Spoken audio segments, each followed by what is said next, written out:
د هغې نه بل سوال دی چې دا یو ورور سوال کوي چې ما خپل زوی لېږلی و د کار دپاره په یو ورکشاپ کې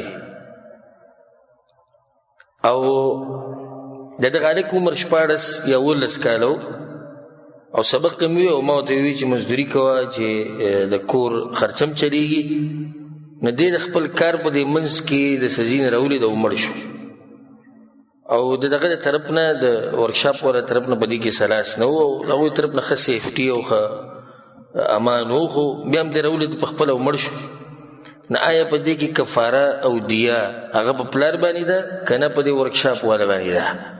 چې هغوی د ځان سره د وړوکي هلک په کار کړی و د د عمر وي کم که نه په پلار باندې ده چې ده د وړوکي هلک لېږلی ورکشاپ ته کفاره په چا باندې ده الجواب بالله التوفیق هغه دا دی د دې سوال نه ده معلومیږي چې د هلک بالغ و 14 کالو هلک صحیح بالغ د بلوغ 3 نښې دي د سړو دپاره د نامه نه لاندې ویښته راخته او دغه شان احتلام کېده اودس پیوړېده غسل لازمېده او که په دې دوه کې یو هم ونه شي نو 15 کاله پوره کېده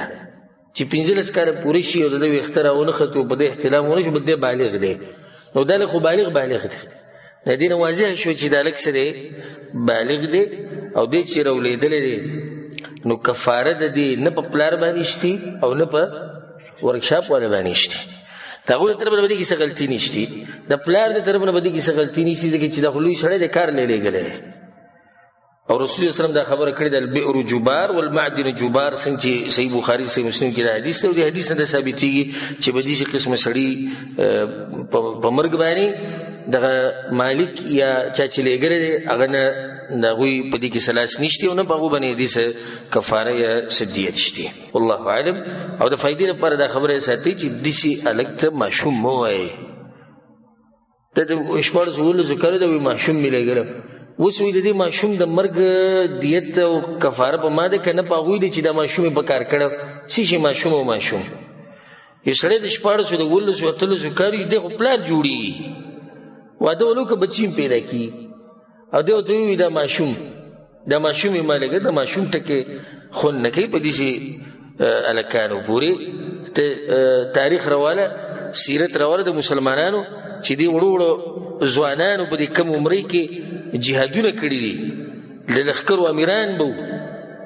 هغې ته وګوره دا امام بخاري چې کوم روایت راوړی دی عبدالله بن عمر د نومه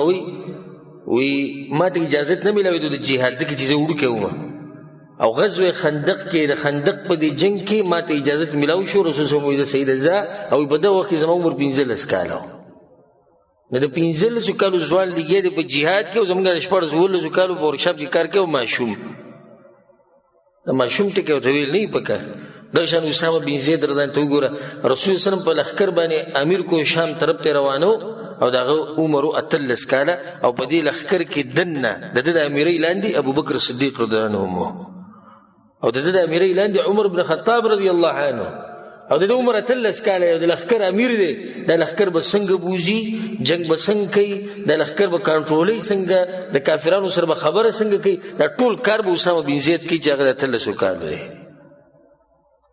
او زمونږ د 14 کالو د ماشوم ما لېږلی ورکشاپ ته نو اوس د دې ماشوم